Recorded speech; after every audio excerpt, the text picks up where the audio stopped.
Hello મિત્રો, કેમ છો બધા?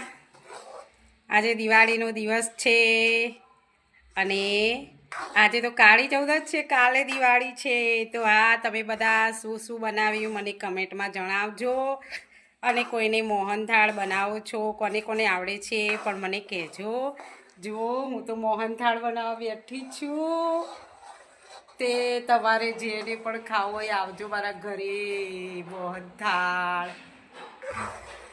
તો હા મિત્રો, કમેન્ટમાં કહેતા રહેજો, કેમ કે અત્યારે ને મારે મૂકી દેવું પડશે મોબાઈલ, એટલે કે મારા મોહનથાળ બગડી જાય.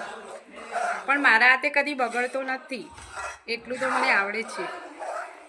તો હા, ચોક્કસથી મિત્રો જણાવજો કે મારો મોહનથાળ કેવો બન્યો છે અને કેવો બને છે. પછી બન્યા પછી બતાવીશ. તો બધા લાઈક કમેન્ટ કરતા રહેજો.